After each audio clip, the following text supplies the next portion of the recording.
بسم اللہ الرحمن الرحیم، السلام علیکم۔ کالم شاہ ملک فاروقی کے، آئیے آج اس سلسلے میں ان کا کالم سنتے ہیں۔ معاملہ آدمیوں کی پینشن کا۔ یہ کالم 7 دسمبر 1997 کو شائع ہوا تھا۔ آئیے سنتے ہیں۔ 9 نومبر 1997 کے امت میں ہاتھی پاگے پینشن کے زیر عنوان اپنے کالم میں میں نے ہندوستان کے صوبہ مغربی بنگال کے محکمہ جنگلات کے ہاتھیوں کے 65 سال کی عمر میں پینشن پر بھیج دی جانے والے فیصلے پر تبصرہ کرتے ہوئے بڑے افسوس کے ساتھ لکھا تھا کہ سچی بات یہ ہے کہ ہندوستان ہی کو اس قسم کے فیصلے کرنے کا حق بھی ہے۔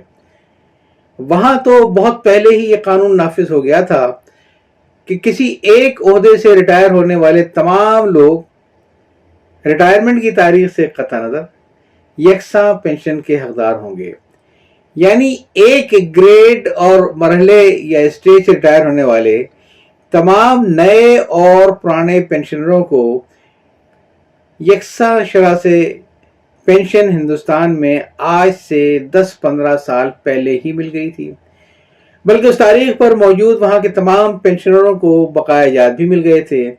لیکن پاکستان میں وفاقی مستصب اور غالباً سپریم کورٹ کے فیصلے کے باوجود صورتحال میں کوئی تبدیلی نہیں آئی۔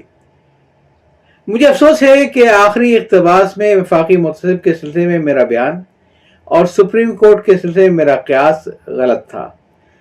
زیادہ مستند بات اب یہ سامنے آئی ہے کہ پاکستانی پینشنز کے حق میں فیصلہ وفاقی شرعی عدالت نے دیا تھا، جس کے خلاف 4.5 سال سے سپریم کورٹ میں اپیل اپنی باری کا انتظار کر رہی ہے۔ ان واقعات کی تفصیل کے لیے میں 2 دستاویزات کا حوالہ دوں گا۔ پہلی دستاویز انگریزی روزنامہ ڈان 21 نومبر میں پینشنرز کی حالت زار کے عنوان سے ادارتی صفحے پر چھپا ہوا شیخ منظور احمد صاحب کا طویل مضمون ہے۔ شیخ صاحب غالباً وفاقی پینشنرز ایسوسیشن کے اعلیٰ عہدیدار ہیں۔ دوسری دستاویز ہفتہ روزہ تکبیر میں شائع ہونے والا وفاقی شرعی عدالت کے سابق چیف جسٹس ڈاکٹر تنزیل الرحمان صاحب کا ایک انٹرویو ہے۔ ان دونوں دستاویزات میں چند نکات بڑی دلچسپی کے حامل ہیں جن کی طرف مناسب موقع پر اشارہ کیا جائے گا۔ آپ پہلے شیخ منظور احمد صاحب کے مضمون سے ضروری اقتباس کا ترجمہ ملاحظہ فرمائیے۔ عدل کا تقاضا یہ ہے کہ ایک ہی گریڈ کے یعنی ایک ہی مرحلے کے تمام افسروں کو ان کی ریٹائرمنٹ کی تاریخ سے قطع نظر مروجہ طریقے کے برخلاف برابر کی پینشن اور مراعات ملیں۔ اس معاملے پر کئی سالوں سے بحث ہو رہی ہے، لیکن ابھی تک کوئی نتیجہ برآمد نہیں ہوا ہے۔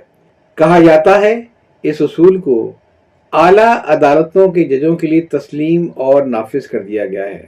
بعض پینشنر اس معاملے کو وفاقی شرعی عدالت میں لے گئے، جس نے اکتوبر 1992 میں ان کے حق میں واضح اور غیر مبہم فیصلہ دے دیا، جس میں اس نے پرانے اور نئے پینشنروں کے درمیان ہر قسم کے امتیاز کو عدل و انصاف کے اسلامی تصورات کے خلاف قرار دیا۔ شرعی عدالت نے یہ فیصلہ نافذ کرنے کے لیے وفاقی حکومت کو 6 ماہ کی مہلت دی، لیکن حکومت نے اپریل 1993 میں یہ سمجھ کر سپریم کورٹ میں اپیل دائر کر دی کہ اس اعلیٰ عدالت میں ابتدائی سماعت کے لیے بھی کئی سال لگ جائیں گے۔ حکومت کی حکمت عملی کامیاب ثابت ہوئی، کیونکہ وہ اپیل بغیر کسی قسم کی کارروائی کے سپریم کورٹ میں گزشتہ 4.5 سال سے مورد التوا میں پڑی ہوئی ہے۔ کسی کو یہ اندازہ نہیں ہے کہ اس اپیل کی سماعت کے دوران اس پر کیا فیصلہ ہوگا، لیکن عام خیال یہ ہے کہ سپریم کورٹ میں زیر التوا اپیلوں کی بھرمار کے باعث شاید اس میں 10 سال مزید لگ جائیں گے۔ غالباً اس وقت تک یہ معاملہ خود ہی نپٹ جائے گا، کیونکہ تمام پینشنر جو خاصے ضعیف ہیں اس فیصلے سے پہلے ہی اپنے خالق حقیقی سے جا ملیں گے۔ اس قسم کی غیر معمولی تاخیر عدل سے انکار کے مترادف ہے اور یہ عدالتی کارروائیوں پر سے لوگوں کا اعتماد اٹھا دیتی ہے۔ شیخ منظور کا اقتباس ختم۔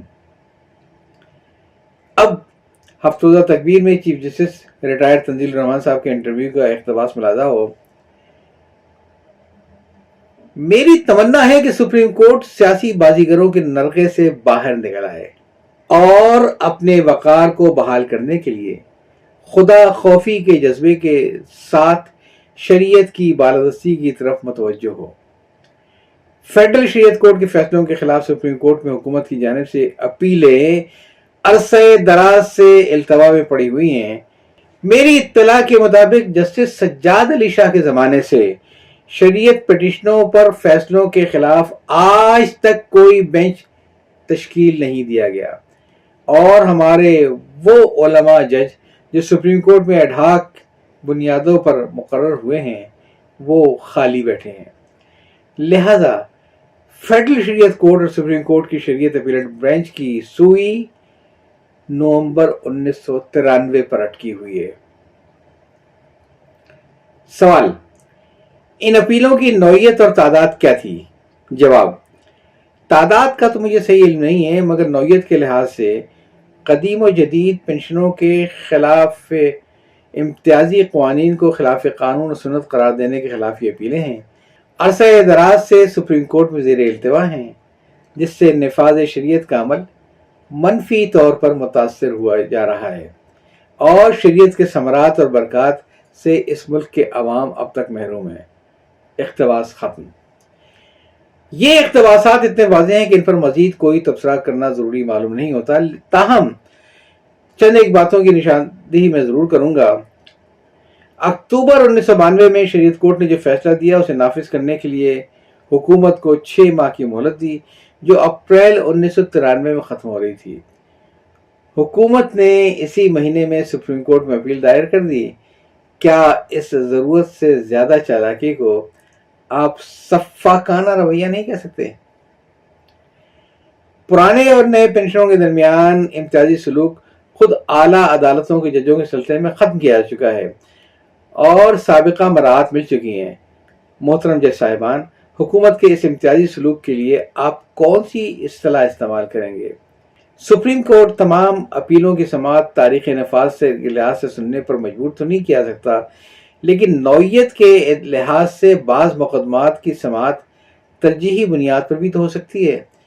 تو کیا ایسے معاملے میں جس میں معاشرے کے ایک بہت بڑے طبقے کا مفاد وابستہ ہو، سب 60 سال سے اوپر کی عمر کے ہوں، سپریم کورٹ کو اس بات کا اختیار نہیں ہے کہ وہ اسے ترجیحی بنیاد پر سن لے، خاص طور پہ جبکہ وہ مطلوبہ مراعات خود ججوں کو مل چکی ہیں جو عام سرکاری ملازمین میں محرومی کا باعث بن رہی ہیں؟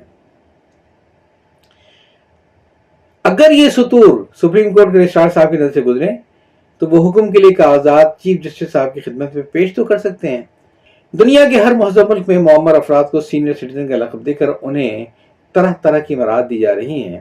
ہم اپنے سینئر سٹیزن کو وہ مراعات دینے سے بھی انکاری ہیں جو انسانی اقدار کی عدالت کے علاوہ قانون کی عدالت بھی انہیں دے چکی ہے.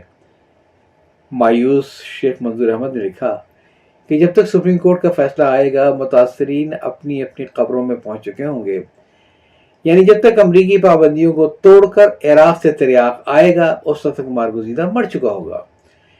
شیخ صاحب، آپ کو میرا مشورہ ہے کہ مرنے سے پہلے آپ وصیت کر دیجئے کہ جب فیصلہ آ جائے تو آپ کی قبر پر ایک نیا کتبہ اس مضمون کا لگایا جائے کہ اگر صاحب مزار زندہ رہتے تو ان کی پنشن میں اس قدر اضافہ ہو جاتا. لہذا فاتحہ، ہاتھ اٹھاؤ مومنو. اور فیصلوں کا نفاذ بعد از مرگ بھی تو ہوتا ہے. اردو کے مشہور ادیب اور نقاد خلیل الرحمن اعظمی بوقت وفات مسلم یونیورسٹی علی گڑھ میں ریڈر یعنی ایسوسیٹ پروفیسر تھے.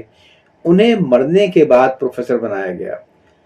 بعد از وفات ترقیوں کی تھی ایسی بہت سی مثالیں آپ کو مل جائیں گی، بلکہ خود ہمارے یہاں بھی ہوتا ہے کہ ذوالفقار علی بھٹو صاحب نے جب سینکڑوں سرکاری ملازمین کو بیک جنبش قلم برخاست کیا تو اس فہرست میں جسے ان کے وزیر محترم غلام مصطفیٰ جتوئی صاحب نے پانی پی پی کر ریڈیو پر پڑھا تھا، بہت سے ایسے لوگوں کے نام بھی شامل تھے جو کئی سال پہلے مر چکے تھے. مر گئے پر بھی تعلق ہے یہ مے خانے سے، میرے حصے کی چھلک جاتی ہے پیمانے سے۔ منظور صاحب کے لیے ایک اور مشورہ، جب بہت دنوں تک بارش نہیں ہوتی تو لوگ شہر سے باہر کسی میدان میں نماز استسقا پڑھ کر بارش کے لیے دعا مانگتے ہیں۔ پینشنر حضرات کی تعداد بھی کم سے کم اسلام آباد میں اتنی تو ہوگی کہ وہ سب ایک دن اکٹھے ہو کر کسی میدان میں چلے آئیں اور پھر ارحم الراحمین سے رحم کی بھیکیں مانگیں۔ متعلقہ لوگوں کے خلاف سیاپا ڈالنے کا مشورہ میں نہیں دوں گا۔ کالم آپ نے سنا معاملہ آدمیوں کی پینشن کا، جو شائع ہوا تھا 7 دسمبر 1997 کو۔ اجازت چاہتا ہوں، اللہ حافظ۔